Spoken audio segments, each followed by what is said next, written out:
Hello, everyone. Welcome to another live show from us. What? The dog was Did I scare the dog? It was like that. Sorry, bud.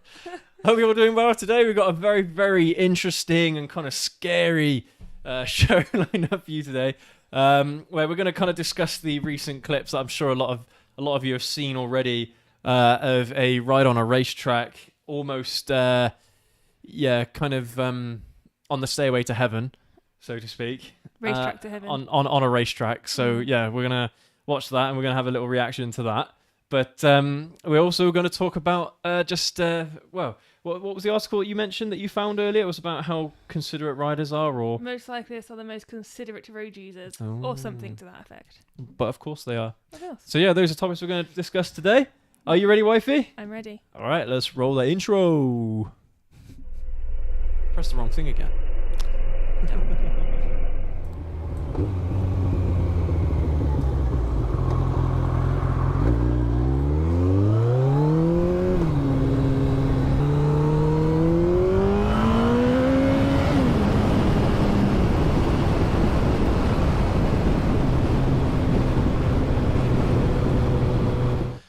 How are we doing, wifey?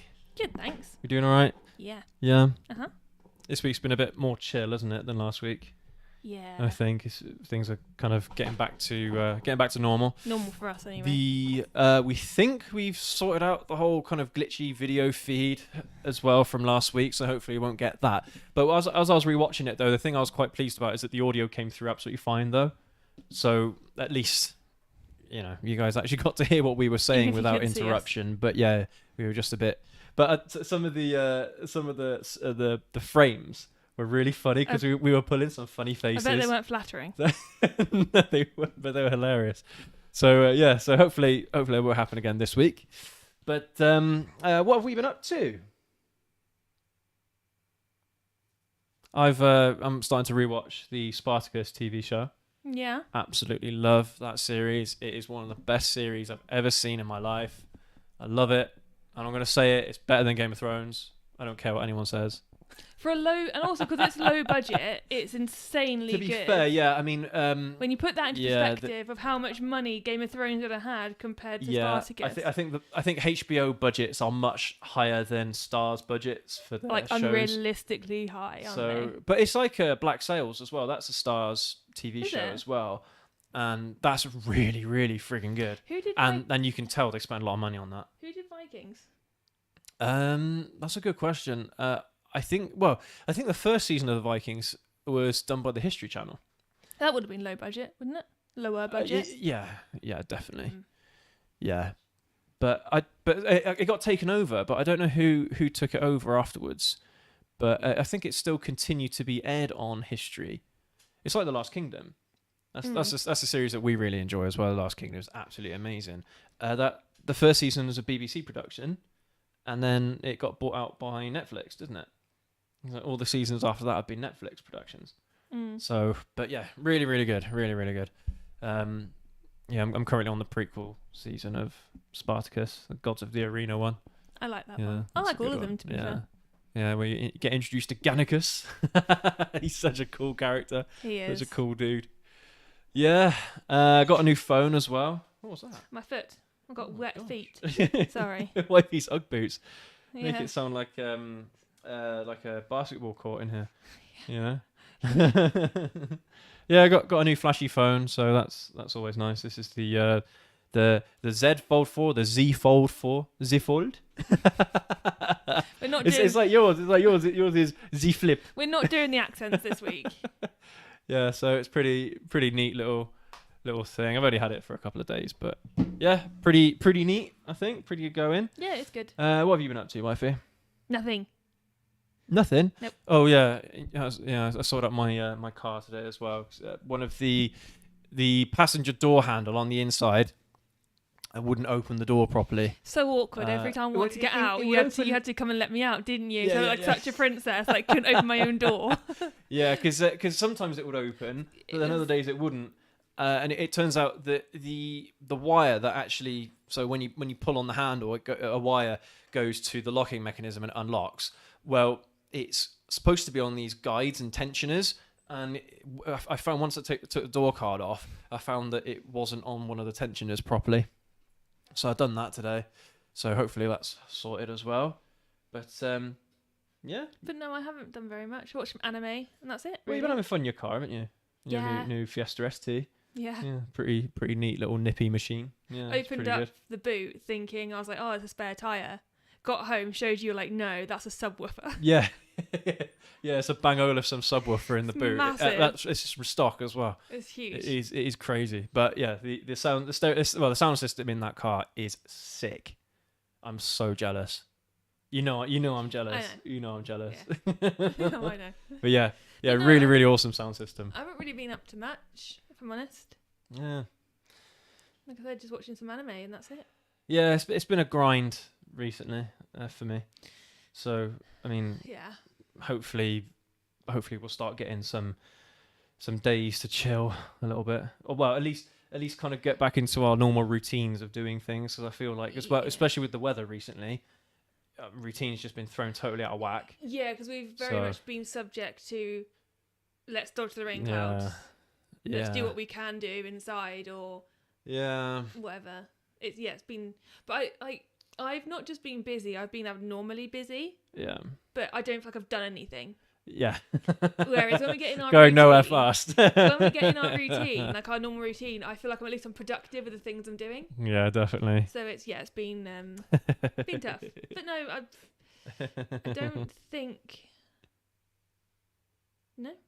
What anime have you been watching? Steve's asking. By the way, hello Steve. Good to see you, mate. And call on. Good to see you. How you guys doing? Hope you're doing all right. I've started watching Bleach. Yeah, you're on season 2 of Bleach, aren't you now? So yeah. I've watched season 1 and season 2 before. But on Disney there's the whole 16 seasons. So I'm watching that, and then I'm going to go on to Naruto.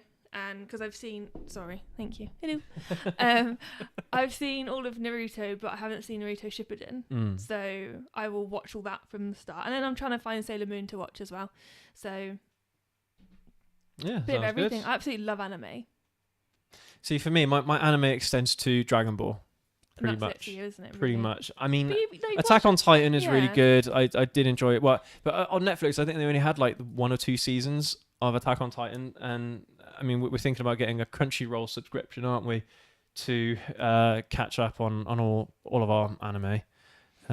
But to my surprise, at the moment, they've only got the Dragon Ball Super on there, which is absolutely crazy. So I've got all the Dragon Ball DVDs anyway, but still. But it's like me. I've got the first 2 seasons of Bleach, but I'm still watching them anyway. Yeah. So yeah, but there's so much anime that I'm like, oh, I really want to watch this. Like I want to try One Punch, and I want to try. Yeah, well, it's like as well a bunch of other things that I'll be able to watch. I was saying to you earlier about Gundam Wing as well. Yeah. I really want to watch Gundam Wing. There's One Piece as well. Yu-Gi-Oh's on there, isn't it? Yeah. So. I used to enjoy watching Yu-Gi-Oh as well. Does anyone remember Digimon? Just randomly. Digimon, I never liked Digimon. Digital monsters, Digimon are the champions. Nah. I don't know why I know that. It was a rip-off of Pokemon. I'm sorry, I don't care. But why do I still... but Pokemon was... What was Pokemon showed on? Cartoon Network. Yeah, I didn't have that. So I only had access to Digimon. Oh, I suppose. So it's the poor on person's ITV or Digimon. something. Or The poor person's Pokemon. Yeah. Yeah. I suppose that makes sense. I think I remember the first season coming out of Pokemon on like CBBC or something, CITV. Yeah. Would have been CITV, and then that was it, and then so. Yeah. But I'm in my anime world, and I will sit in this world for a while. I think. Yeah. I enjoy my cartoon friends, but I really want to be like, I want to be up to date with the anime that I like when we go to Japan. Yeah. Because there's gonna be so much that we can see around it. Well, the thing is, the thing I don't like about the whole, well, this is mainly around Pokemon, because Japan, even though there's so many good animes that come out of Japan, the Pokemon's everywhere. Yeah. It's almost like that's the only thing that anyone knows. There is Pokemon. A Pokemon cafe I really want to go to. No, it's like that. They got the blimmin' Pikachu march as well, haven't they? Yeah. You've seen the videos of that, haven't you? It's like a Pikachu parade where it's like hundreds of people just in Pikachu outfits. I'll compromise with you then. Down the road. Won't go to Pokemon Cafe if I can go to the Studio Ghibli Museum instead. Yeah. Because that's going to be quite cool. Yeah, we can make that happen, I'm sure. So, But yeah, that's me. Yeah, that's pretty much been our Oh, week. wait, I've been playing Red Dead Redemption for like the fifth Oh time. yeah, of course, yeah. Well, 2. Red Dead Redemption 2. Yeah. Yeah, for the fifth time. Yeah, you haven't played the first one, have you? I don't think I have personally. The first one's really good as well. So Yeah. I hope they bring out like a remastered version of it. But I also hope that they're doing what they did with Red Dead 2, and Red Dead 3 is a prequel to that, so we can spend more time being Arthur and understanding what happened in Blackwater. Has there been any kind of rumours of There's of a rumours. third Red Dead Yeah, game? but you kind of get the impression that it goes GTA, Red Dead, GTA, Red Dead. Well, yeah. It's just a long way in between each game, isn't there? I Yeah. think it was close to 10 years in But between the Red Dead games. In the second game, they always talk about. Well, it's been 5 years already. Well, and actually, yeah, I think GTA 5's been out 10 years now. So it's about As time. well. So At it least almost 10 years now. But then if you look at how good the game is, the quality behind it, you kind of appreciate it takes that long.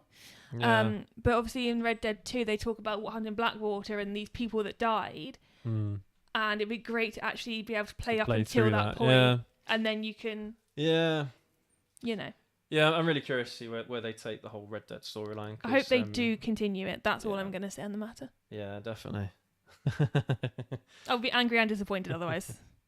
Right, what do you guys think of yesterday's video as well? Let us know what you think of that, because that was totally kind of... It's been something that I've been wanting to do for a little while, is to do like an ASMR type video. And I don't know how well it turned out. I mean, I tested it on the wifey. I said, wifey, close your eyes, put the headphones on. And your reaction was... what? I went really sleepy. Yeah? was it relaxing? I found it really relaxing. Because that's what it's supposed to be. It's supposed to be relaxing. So, yeah. I mean, it's one of those things that I was speaking to the wifey as well this week about us getting on Spotify to upload the live shows on Spotify. So if people want to catch the shows on there, then they can. That'll be good as well. But also, if we do more ASMR stuff like that, then we can put that on Spotify too. Because the biggest issue with YouTube as well is because the ads get in the way. That's the one thing that I found when I was rewatching it on YouTube, was the ads. It's not. They break up the immersion. Yeah, and I think a lot more people have Spotify Premium than the YouTube Premium. Exactly, so. but there's no ads in between songs, is there? Or in between tracks on Spotify? Not middle of. No, it's just between. It's between every 2 and 3 songs. Every 2 to 3 songs you get a break. So even if you have Spotify Basic, the basics plan, that was the free plan, isn't it? You can hopefully you still be able to listen to it uninterrupted, things like that. Might have to try it. So yeah, that's something we're thinking about doing as well as getting on Spotify. Yeah, because I mean this is a podcast, so I suppose there's no reason why we couldn't upload this to Spotify. I don't see why that'd be an issue. When you watch other YouTubers, they release both the video of it being done and the audio. Well, no, they don't always. So one of my favorite podcasts is the Happy Hour podcast, and I think it's so funny. But they have the whole podcast on Spotify, just the audio on Spotify, and then on YouTube they just release clips, and I wish they had the whole thing on YouTube so you can actually like watch it as well as listen to it. But I suppose it depends on the creator, really, doesn't it? Yeah. But yeah, anyway, so that's something that we're thinking about doing. So fingers crossed, we'll see how that goes. Anyway, wifey, shall we crack on with the most topics. shocking part of today's show? Yes. All right. So I'm sure that some of you, maybe all of you, have already seen this, but let's move you guys over to this second screen here, and let's just play you this clip, and then we'll talk about it after. And then we'll talk about it. So there is audio, but I don't know if there's audio on this clip on this website on Visor Down.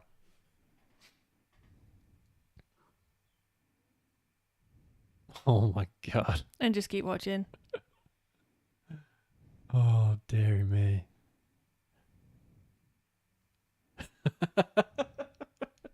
You're laughing in disbelief. He's not finding this funny. It's just because every single time I watch it, I can't believe how ridiculous it is.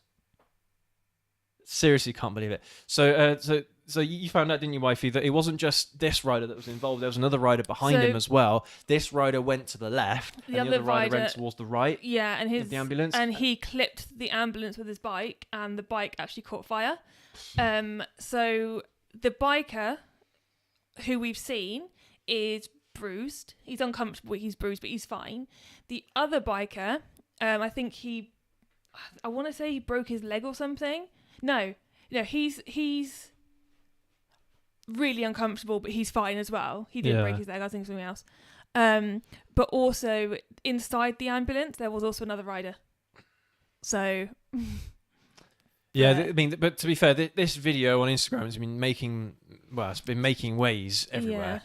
Yeah. But it's just the fact that this is an ambulance on a live racetrack. Yeah. On a live racetrack. We've also got... what we'll do as well after this is we'll put this guy's Instagram handle I was going to say, I'm going to move it over now to the screen so you guys can see. So R1 Shake and Bake, this is the this is the guy that it happened to, and this of course is the bike afterwards, after the crash. So totally, absolutely mangled, written off, whatever word you want to use. No, that's not his bike. That's the bike that caught fire. Oh, is it? Oh, that's the second bike. So is his one? You don't see his bike. Oh, okay. But so if you go back to the first one for me, so this one is the bike that caught fire. So this is the other rider's bike. Are you sure? Yeah, it says this is the other rider that went right. Oh, I see. Okay. Damn. So. But still, I mean, we know for a fact that his bike is also totaled as well. Yes, yeah. He hasn't he said it in a post as well? Yes, I follow him on Instagram. Yeah. I encourage everyone else to, just to kind of see, the other picture was of his leathers that he had, which the leathers actually didn't look too bad. He actually reached out to the people who provide the leathers and said, "These saved my life." There wasn't scuff on them. They look pretty good, a bit muddy. Considering. Yeah. But if you go back to that, you can see the stills, can't you, of the ambulance? If you go into that one. In this one here. Yeah, that's his leathers that he was wearing at the time, and they've come out fairly unscathed. And these are the stills. Look how much space he had, and the ambulance was still moving out as well, man. Oh, yeah. God. So what actually happened was that there was a miscommunication between the ambulance driver and the race officials. And that's when the ambulance actually pulled out onto the track. The ambulance wasn't already on the track. See, we were discussing this just before going live, and we were like, no, stop talking, because, these are things that we should be saying in front of you guys. But it's just the fact that this, the ambulance driver knows this is a live racetrack. All you've got to do is wind down your window, and you can hear the bikes. Yeah. That's all you've got to do. You just look out the window, hear the bikes.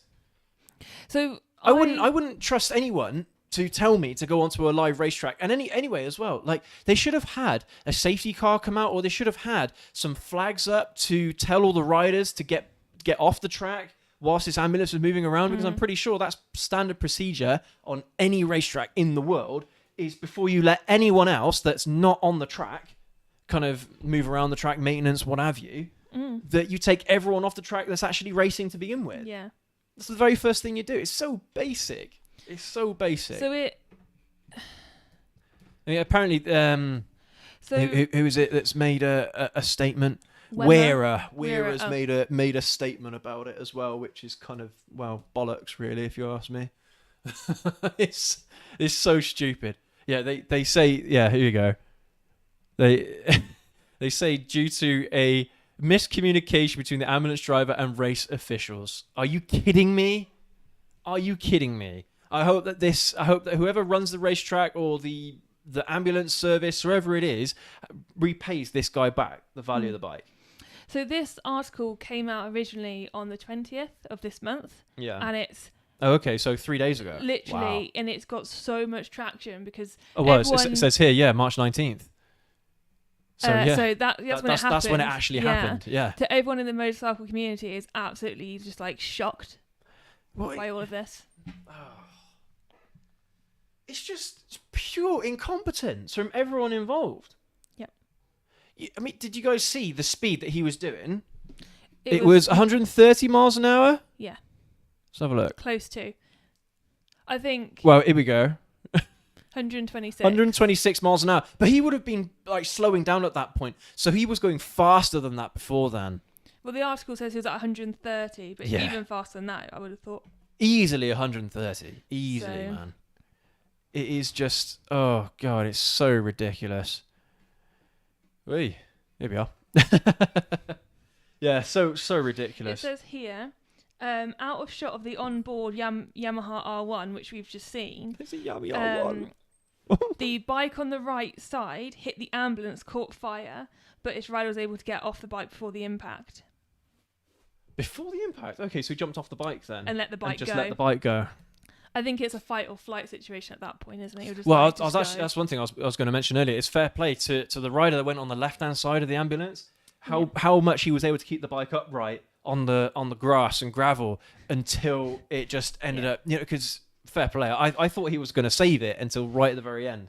There's someone here who's said, is the Daytona 200 winner from last year. Yeah. He said this kind of thing is why Europeans don't like racing in America. That's what he said. Wow. Really? I'm Yeah. sure Americans wouldn't want to race in those tracks if stuff No. like that happened. Scary though, You know what I really mean? scary.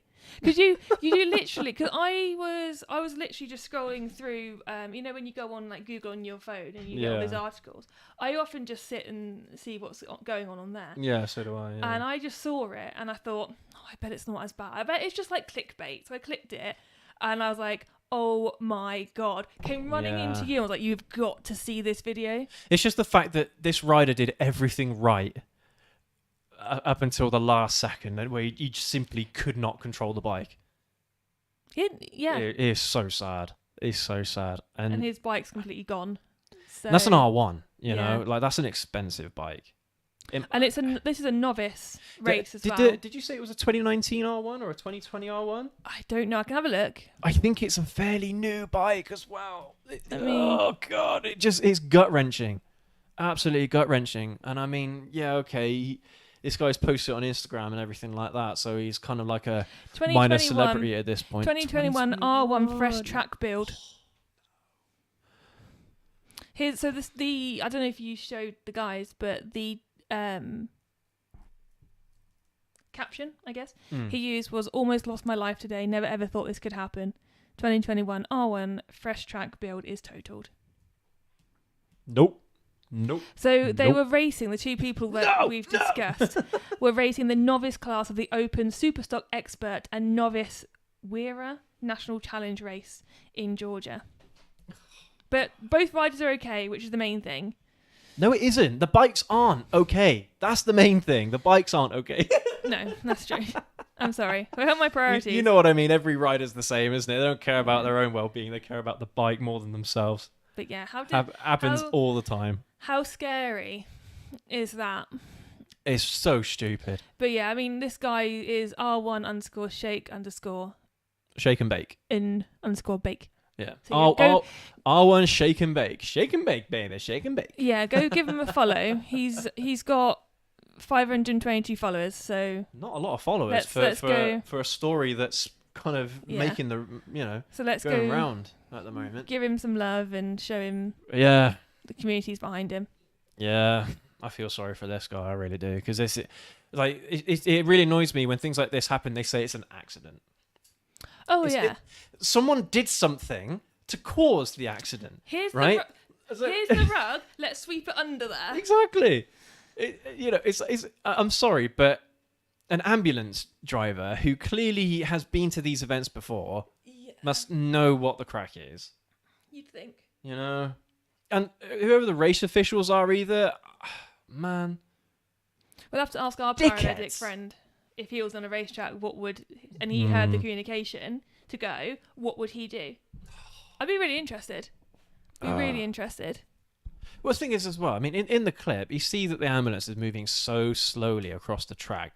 Like, if it were me, I'd just get off the track as quickly as I could. Because, we don't know what the track looks like, but we can. He's coming around a bend, isn't he? You can imagine No, is he no, not? no. Is it on a straight? So he's gone round a bend, but it's a massive straight, so yeah. so it's not like he couldn't even see him. No. The ambulance would have been able to see him Yeah, if yeah. he looked properly. Without a doubt. If I can find the clip again. Here we go. So This is the sweeping bend here, Yeah. and it's a straight. It's a straight. Straight. Yeah, no, you Straight. are right. He's probably going on a straight for 500 meters at least. Yeah. I remember there being a bend. Yeah. See, look how well he does, and then the bike finally just lets go. Oh. Yeah. Oh. Yeah. See, the thing is, I'm not a racetrack rider, so I don't know kind of like the ins and outs of how things are meant to be done on racetracks, but clearly that's not something that is normal. And you have procedures that Yeah. are supposed to stop things like this from happening.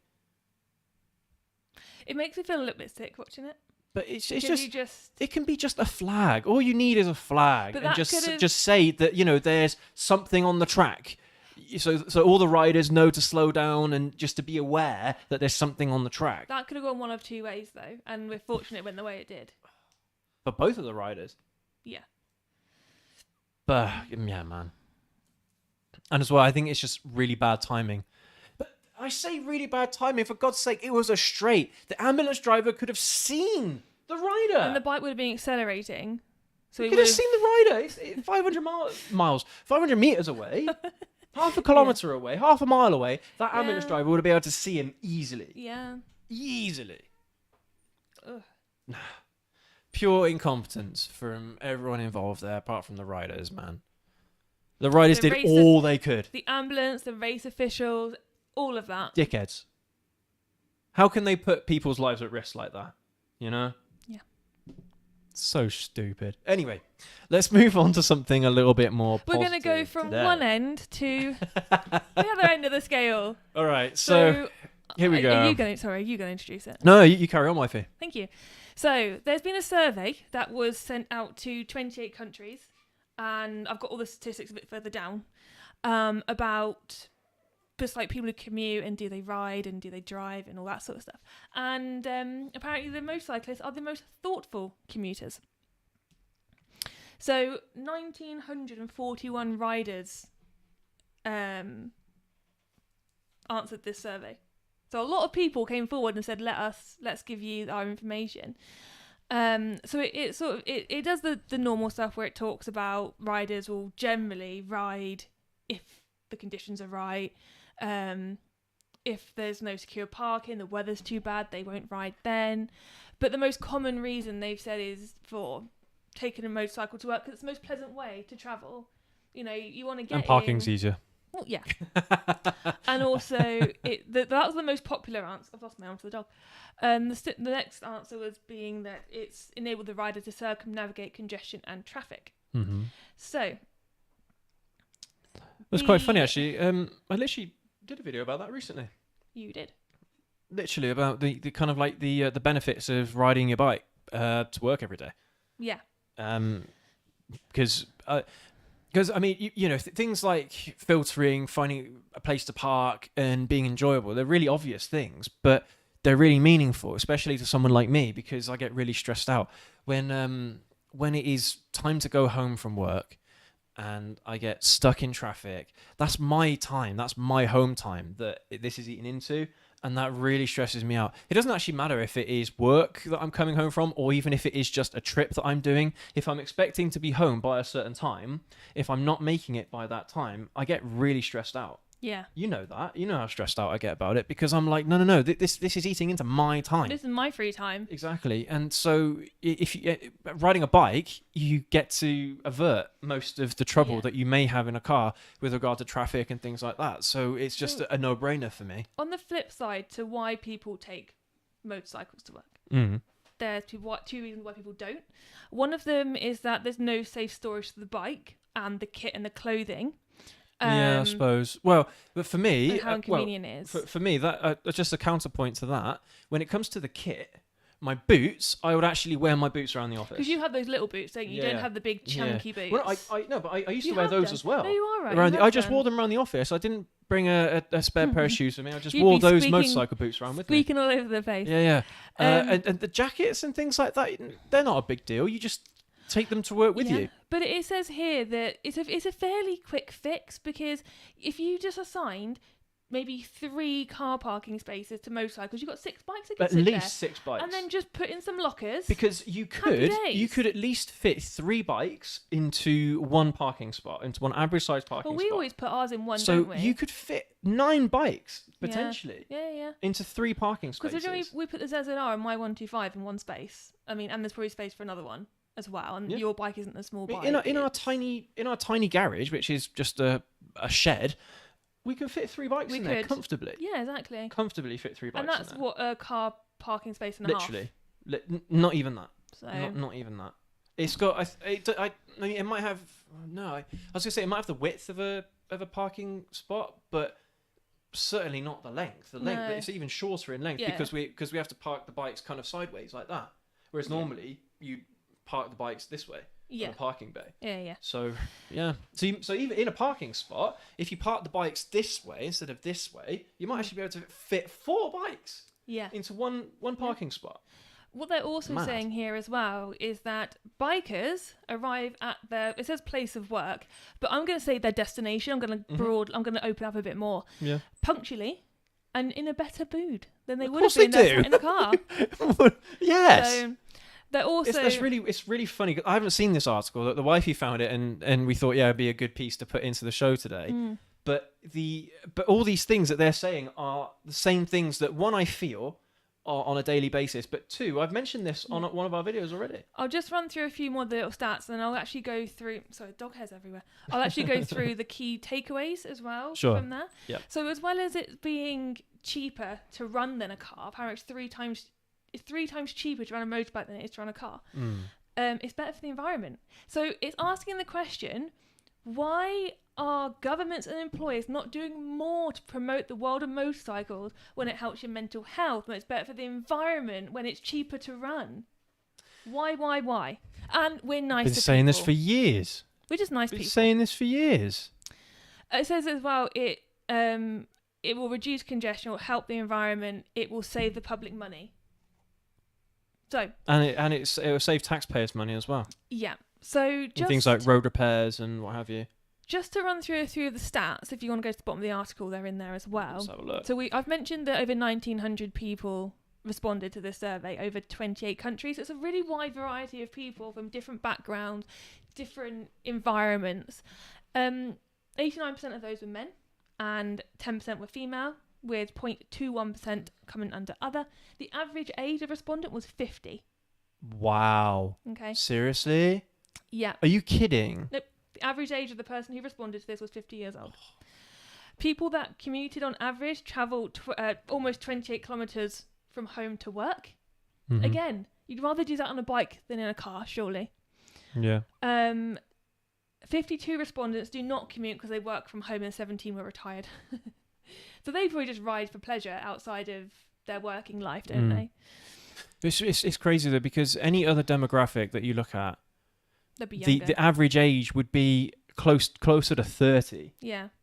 But so for this, it was 50. That is absolutely mad. I mean, unless just because the survey, that's just the people who they were interviewing or whatever. I don't know how it's distributed, how all people were selected, but that's crazy, man. Sorry. That's right. Of the people who commuted, 35% of those people walk, cycle, or use public transport. Of the people that commute, 93% use a powered two-wheeler. And then it says people who commute on a powered two-wheeler, 73.4% does so on a petrol motorcycle. I'm assuming that means bigger than 125. Yeah. 70% that commute use a four-wheeled vehicle, so car, van, truck, tractor. 12.6%. Oh, wow. Own a partially electric vehicle. So that's probably like a plug-in hybrid or something like that. Yeah. But those people who commute, out of the amount that responded, only 11% do with an electric vehicle. Yeah. It's just really interesting stats. Yeah, it is. But again, I'm not really surprised by most of it. Well, the thing I'm most surprised by is the age, the average age. Yeah. For definite. And that for me is one of the biggest worries at the moment. it is just the biker generation is getting older. I mean, I must be, we must be kind of like some of the youngest riders out there at the moment. If most, if most riders, say 50 or 60% of riders are over, say 35, 40, something like that, then, that's the amount, the other 30, 40% are the riders coming through in that next kind of generation, the next 10 years. We're not the springiest of chickens when it comes to being able to ride motorbikes at the age you can start riding. We're not the youngest. No. So yeah, but then we did a live show recently, didn't we, where it said that people were waiting till they were older to ride. In their 30s, a lot more people are picking up. But I don't think they should.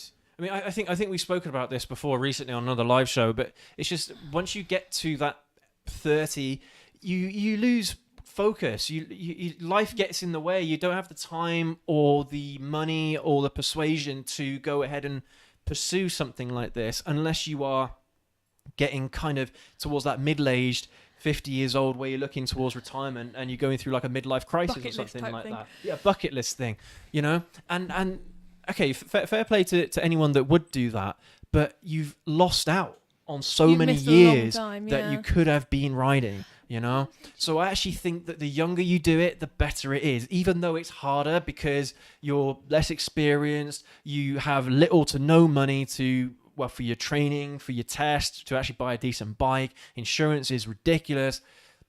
I mean, I still think it's worth doing it earlier in your life than later. It's interesting just talking about, just changing completely what you're talking about. Okay.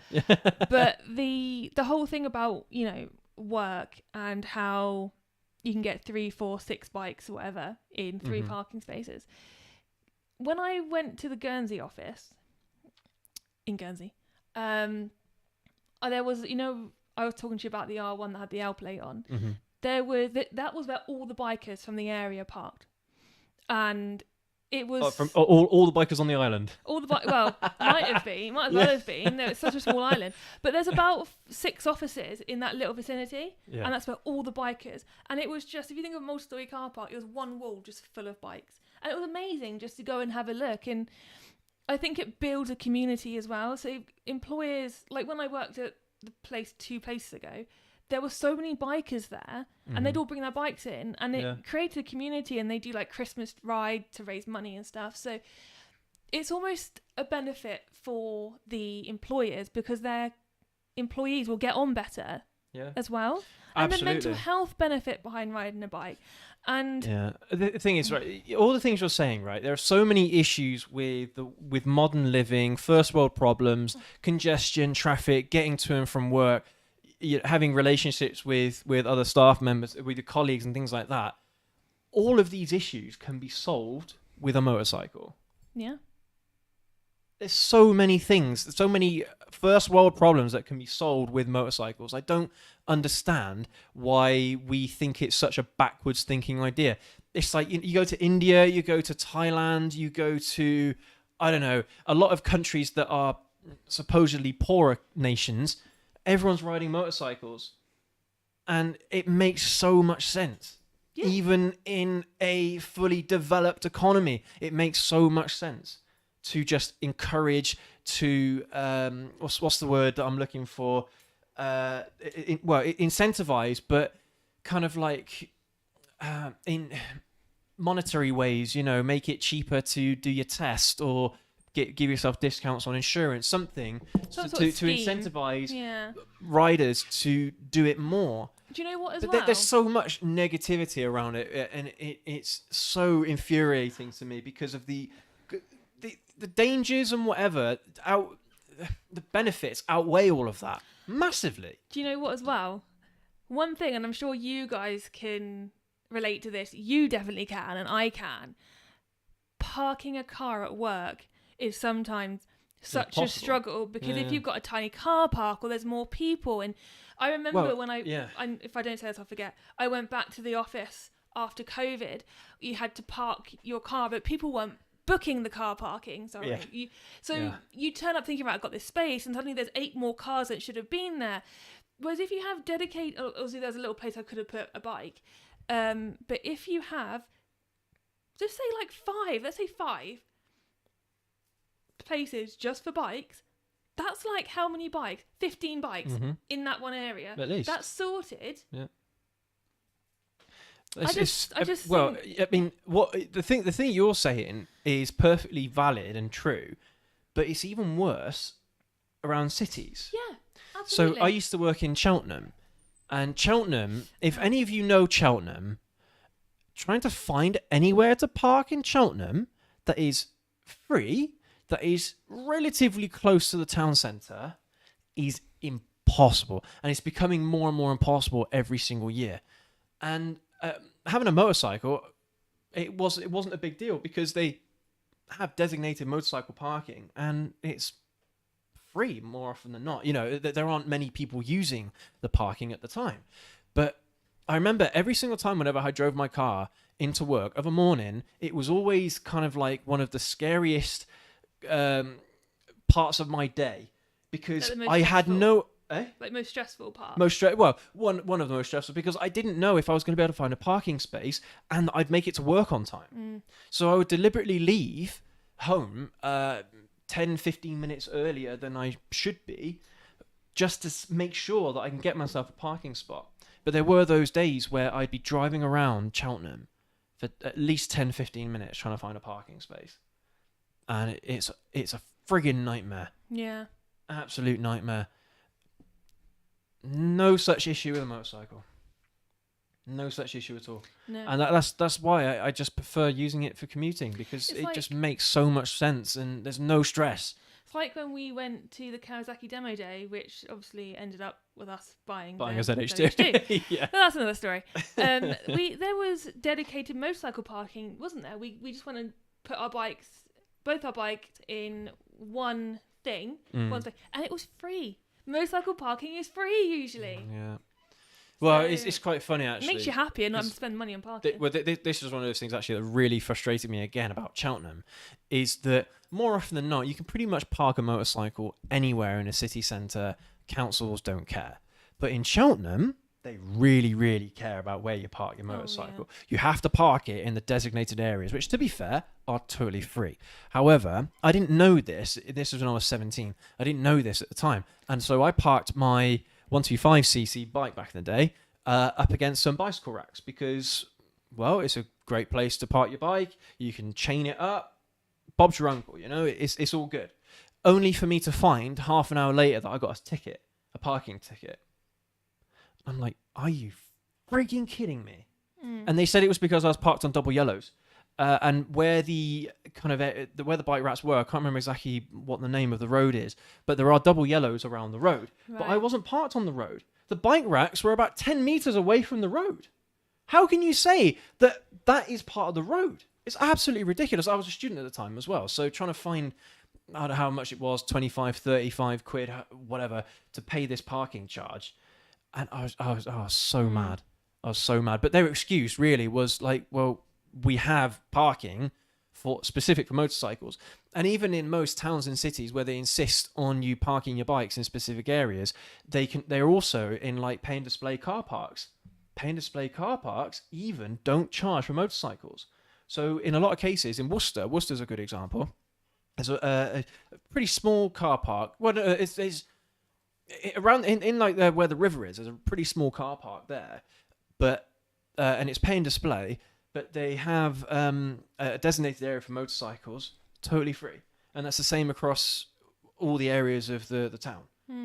You know, how far up or down the river you are, or away from the town you are, because like you were saying as well, yeah, that parking area that we went to the Kawasaki demo day, that was also in Worcester, pay and display car park, totally free. Yeah. So it makes all the sense in the world, man. Yeah. All the sense in the world. But anyway, I'm kind of getting ahead of myself. Should we look at our comments? Yeah, let's have a look, see what you guys have been saying. Okay, so we've had quite a quiet chat today. Let's have a look here, see what you guys are saying. Steve said you bought the phone to match your bike because it's the Z Flip, ZZR. Oh, clever. No, I hadn't thought of that actually. No, I hadn't. Yes, I suppose that makes sense. Everything's Z. Subconsciously. Oh God, scary, isn't it? Yeah. Oh, Steve loves Bleach as well. Awesome. Yes, I'm really enjoying it, actually. I'm on episode 2, season 2, and I really like it. I mean, it makes me giggle as well, and it's one of those things, like, if I'm having a bit of a naff day or anything like that, anime always cheers me up. It's easy watching, isn't it, most of the time? Yeah. Sorry. Call on. The ambulance driver should be fired and locked up. I totally agree, man. And the race controllers, fire them as well. Yeah. It doesn't take much to know that there's riders on the track, for God's sake. I would really love to know what the miscommunication was, what was said. Absolutely. I'm really curious. We'll never find out. They won't make that public. No. But I still think that just a serious error and serious lack of judgment. I'm not being funny. That nearly killed 2 people. That rider that was in the back of the ambulance was from a crash earlier in the day. Yeah. Surely there's another exit for the ambulance to get out of. Not necessarily. No? No. I would have thought there might have been. No, not necessarily. But still, again, it takes less than a minute to flag down all the riders on the track to make sure there's no one there. You know? That no one can get themselves involved in a crash. You know? Yeah, it's totally true. Yeah, Steve, they should have stopped all the racing when the ambulance was on the track. Exactly. These are obvious things. I'm not a racetrack rider. It's like when you watch the F1 but it's obvious. And the safety car comes out, there is a flag to say safety car on track. But even before the safety car comes out, as soon as something happens on the track, the flags are going out straight away. Yeah. And so everyone on the track already knows that there's something going on with the track. Yeah. Whether if it is, danger, whether if it is, like you say, the safety car or a crash, something. There are procedures in place to stop this stuff from happening. For sure. Yeah, call on. It should have been red flagged and all the riding already halted before the ambulance even started. Yeah, before they even started the truck. Yeah. Yeah. No, I actually 100% agree with that. They should have said, they should have signalled the bikers to get off the track, then said to the ambulance, track is empty, go. Yeah. And then sort of said to everyone, when this flag lifts, you may get back on the track. You know what, right? I actually don't believe the statement that they said about the miscommunication between the ambulance driver and the race controllers. I don't think the ambulance got confirmation to go. Maybe not. I think the ambulance driver just went. Yeah. Just did it.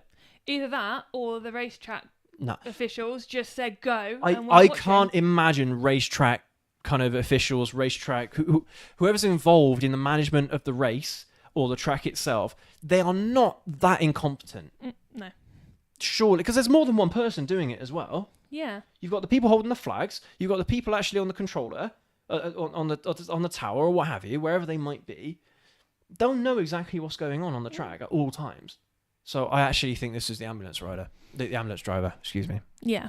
Yeah. Steve, would an airbag vest and a MIPS ECE 2020-06 helmet save him if he went to the ambulance? I actually don't think anything would have saved him. So with the airbag vests, it would. They don't always deflate when you get thrown from the bike. It's not even that. The trauma just from the speed itself. When he was going past the ambulance, he was doing 120 mile an hour. It doesn't matter how much protective gear you're wearing. You can be wearing a giant bloody bubble around you, bubble wrap. You're still dead. Yeah. 120 mile an hour. Easily. Yeah. No, that doesn't even. You shouldn't. I couldn't even contemplate that because that would have been the end of that. Yeah, it would have been a quick. Of both of them. If they both neck. crashed into the ambulance, they both would have died. 100%. When the rider who's on Instagram, he said that he doesn't know how that second rider didn't lose a leg. Yeah, from clipping the ambulance on the right hand side. Yeah. No idea. He just doesn't know how he still got his leg. Well, again though, it's probably the leathers that saved him there. Most likely. Probably more than likely those leathers saved him, and not even like a broken leg or anything. I don't know. I can't remember off the top of my head. Because I'd imagine if there was an impact of any kind, then he would have had a broken leg or something, a broken foot, anything. But yeah, the leathers. Well, I imagine that kind of what's the word? Well, kind of like the way how sharp objects would cut through a normal person's skin obviously that's where Ow, the ow, leathers ow, ow. probably would have protected him the most. So the caption for that picture we saw with the bike that caught fire says, Yeah. "This is the other rider bike that went right and took the bumper off the ambulance. Wow. I can't believe his leg is still attached. I'm really sore, but he's in a lot of pain." That's mad. And also, just with the suit picture, he says, "Special thanks to Onyx USA for the custom leathers that worked perfectly. Didn't even have an undersuit on and had no burns or abrasions jumping off at 125 miles per hour. Didn't fold or grab or tear." Just shows how good these leather kits are. Yeah. These racetrack kits, they're properly good. I mean, well, you see it a lot at like the MotoGP and World Superbikes, things like that, where the riders are falling off the bikes and they're sliding along the tarmac, they're sliding along the gravel, and They you get up know, and walk and away. if they weren't wearing anything, they'd be dead. Yeah. From the sheer amount of friction that they encounter. But no, wearing those suits, they literally get back up again and try and pick up the bike and try and continue the race. Yeah. You literally would have been picking them up off the tarmac. Yeah, definitely. So Call on. Some of us have a twisted sense of priority. If I die, my troubles are over. If I get wrecked and my bike dies, my troubles only begin. well, you're not wrong. I tell you what, that actually does make a load of sense to me. Yeah. Yeah. I mean, well, I suppose your troubles are double if you get injured and you're And the not bike. dead and the bike's totaled. Then that's the worst of every scenario there, isn't it? Yeah, it'll go wrong. Yeah, it's actually all right. This is actually one of the things that I would recommend any rider to do. Okay, if there's a situation where you know you're going to crash and there's no way that you can avoid it, there's no way you can do anything, do exactly what that rider did, going on the right hand side. Jump off the bike, get off the bike, because the kit that you're wearing, if you're wearing the right kit, that will protect you. And you'll start slowing down immediately. If you're still on the bike, the weight of the bike is carrying you. The mass of the bike is carrying Momentum, you with yeah. further speed, with more velocity into the impact point. So you are, in that situation, you are dead. But if you jump off the bike, you will more than likely survive. You might have a broken bone, a few broken ribs, something like that, dislocated shoulder, what have you. But you will be alive. So that's the best advice I can give anyone, especially if you're going stupidly quick and there's something in the road that you're not expecting and you haven't got the time or the distance to slow down. Definitely just let the bike go. I know that's the hardest thing to do in the world for any rider, but that's the best thing to do anyway. Steve, yes, we're all polite until you see a Prius. Call on. It's pleasant to ride away from traffic jams, even to take a much longer route because running is more fun. You've done that, haven't That's you? exactly what I said in the video the other day. Yeah. Exactly the same thing. Even if a motorcycle can get you to work quicker using the same route, sometimes it actually is better just to take a slightly longer route, because then you're actually able to enjoy it a bit more, gets you ready for the day a bit more. And that's especially true at the end of the day when you're really stressed out and You things want like that. to wind down. Yeah, winding down, you take a longer route home. Yeah. Especially, right, this for me is absolutely perfect, because where I work, there's multiple ways for me to get home and to work from where we live and where work is. And so if I had a really stressful day at work, I was saying about how the one thing that really stresses me out is not getting home at the time I expect to. Well, on a motorcycle, if I took the way I normally do to get home, I'd get home quicker. But if I took an alternative route that was longer, I would still be home Same time. before I would have got home if I was driving a car going the direct route. Yeah. You see what I mean? Yeah. So even then, I'm still able to get that benefit of enjoying the ride a bit more without compromising on time. Without compromising on time. Exactly. It's a perfect world for me. Yeah. Perfect. Absolutely perfect. Steve, you can park right beside the door entrance to a footpath and be happier. Employers should realise it increases staff productivity. Yeah. To be fair. Call on. Maybe there are more of us who started young, like around age 20, who still love it even into our 70s. But I can only guess all the boneheaded laws and restrictions keeping today's young away. Yeah, that's the problem, isn't it? There's so many things that are restricting people from getting into motorcycles now. It's not just the whole cost of it. At least here in Europe, anyway, the cost is just extraordinary. But also just the hoops you got to jump through. Yeah. And it's getting worse. It is. around the world, not just in Europe, but around the world, the hoops are getting smaller and more Further often. away. Yeah. Yeah, further away. Yeah. So I think, for me, that's the first thing that we need to try and change here in the UK and in Europe is the way how motorcycle licensing is done. Are you running for Prime Minister? No. I wish. Only to sort out the way how motorcycle testing is done, then I'd piss off again. I think we could go back to my old life. I think there's a few other things we could change. Nope. not my job. Colin, and I love the mental health aspect of riding. It may be true vice versa, but in my honest opinion, no therapist or meds is a substitute for a motorcycle. Oh, too true. But it's like we've said this a couple of times about the guy with Tourette's. The only time he can control his Tourette's, or his Tourette's is controllable, is when he's riding, because it's It's just that escape from reality. That's what a motorcycle does. It takes you away from stresses of life and what have you. It's just you, the machine, with the wind in front of you. There's nothing like it. Nothing like it. Yeah, you're right. There's no drug. There's no drug that can simulate that. Well, you got to have some pretty wacky drugs to simulate something like that. Imagine. So yeah, I prefer to just have the real thing, personally. But yeah, it is so true. CC, good to see you, mate. How you doing? We took a trip to Barmouth in Wales last year, and I was horrified to find out you have to pay for parking on the seafront. I wouldn't have minded, but we weren't even on a car park. Great show, guys. Thank you, mate. Okay. Wales is weird when it comes to especially on the seafront. That's one thing that I suppose we didn't think about. In cities and stuff like that, it's not a problem, but in touristy areas, true. Like seafronts, that's where they're gonna milk you, isn't it?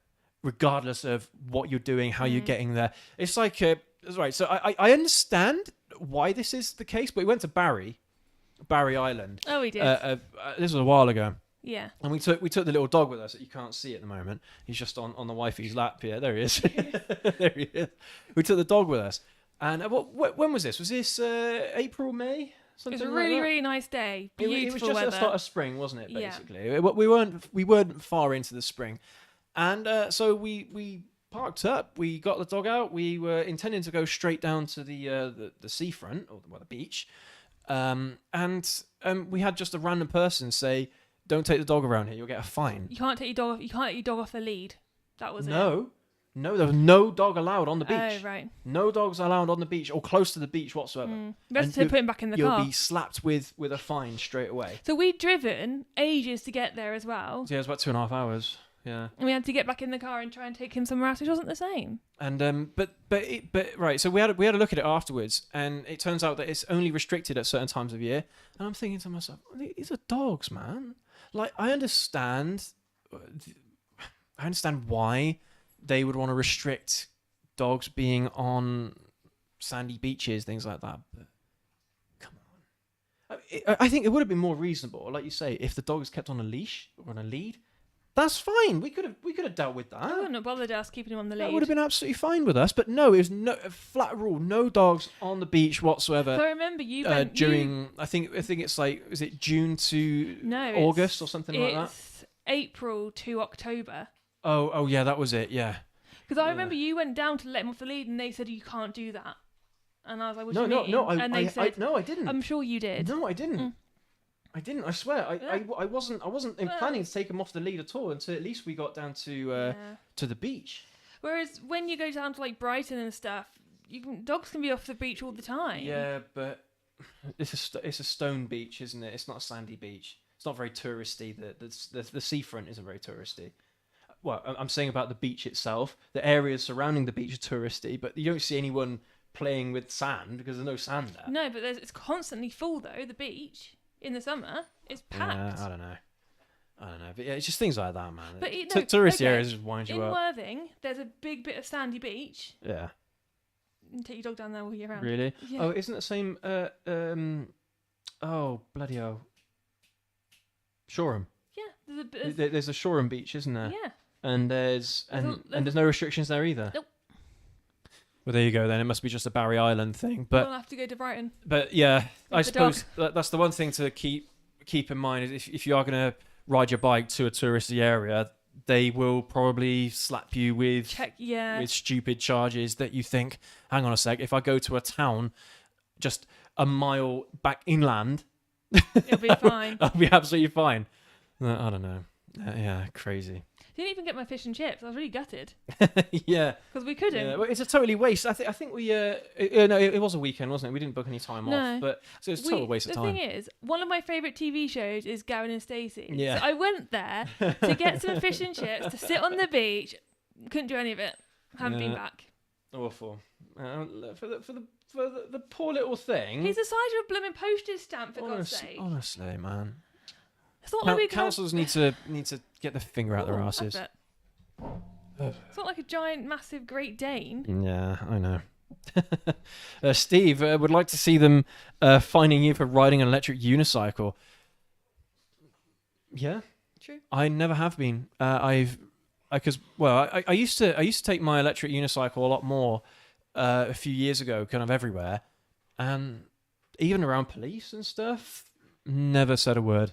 They never said anything. Well, I had an electric scooter before they became a thing, and and they were illegal. Well, they still are illegal unless you rent them from the.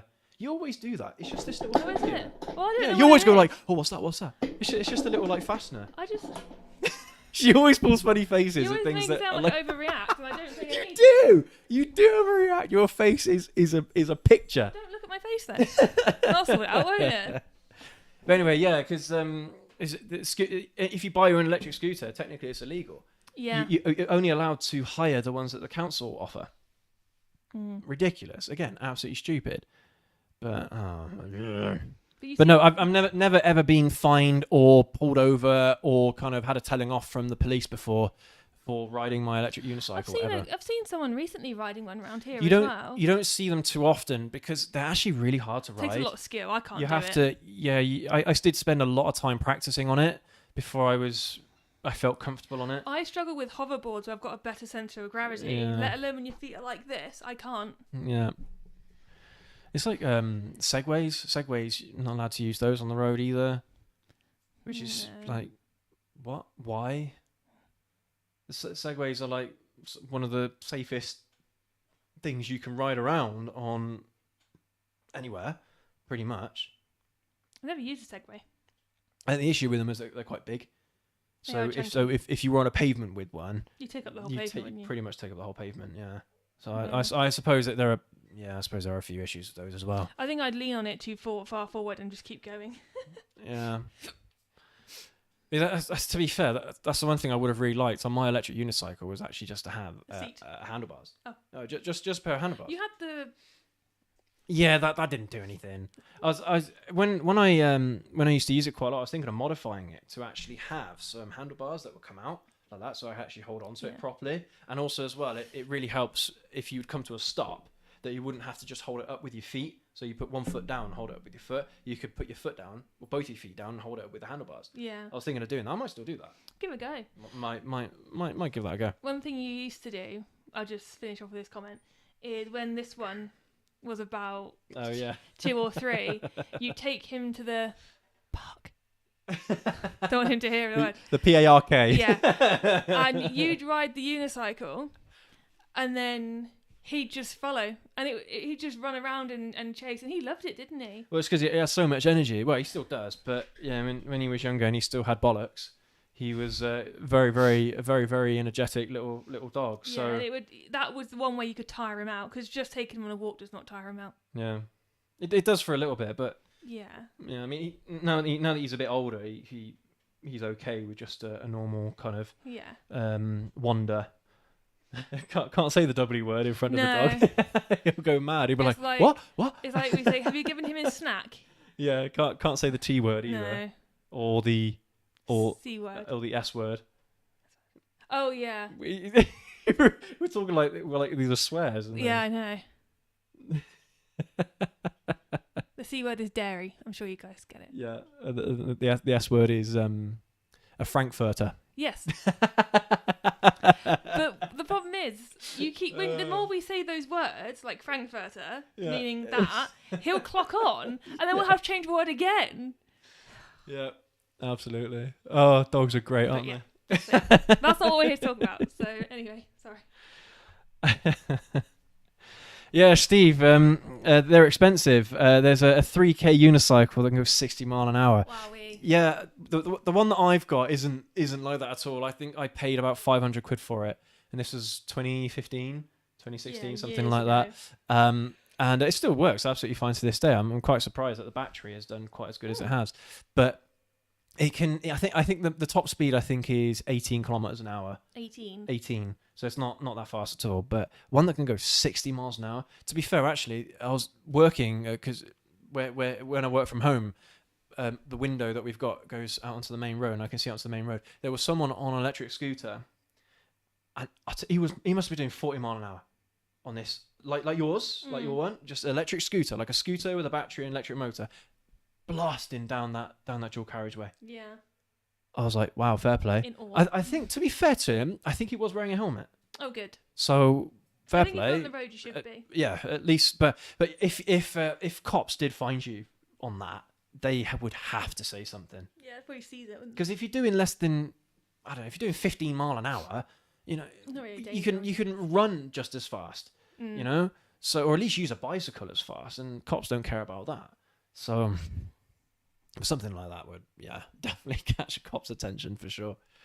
But yeah, absolutely mad. But anyway, thank you ever so much for joining us today on our live show. Hope you've enjoyed it, and yeah, I mean, fingers crossed for the shake and bake guy in the clip earlier. I hope that everything gets sorted out on his end. I mean, we're both following him now anyway, so we'll see if there's any updates that happen. You know, if he gets his bike back up and running and what have you, and whether or not he gets any compensation, because I think he should be compensated for that. We'll keep you guys up to date if you don't follow him. So anyway, we'll let you know how that goes. But I've been meaning to do an update video on the Ninja 125 as well. It's not coming this week.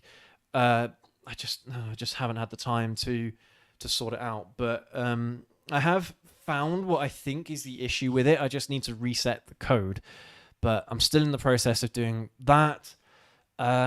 So I think tomorrow's video is going to divide some opinion as well. So yeah, let us know what you think about that one. But yeah, I don't think there's anything else that we need to mention. Don't think so. I don't think there's anything. No, can't think of anything else. But yeah, thank you again ever so much for watching. Thank you, Call On, Steve, CC, for your contributions in the chat. You guys are absolutely awesome. Thank you ever so much for that. And yeah, so tomorrow's video, hopefully I'll catch you then. But if not, have a good weekend, and we'll catch you all next week. Ride safe. Take care, guys and girls. We'll see you next week. Oh, lost my mouse cursor. There it is. The millennial pause. That's what that's called.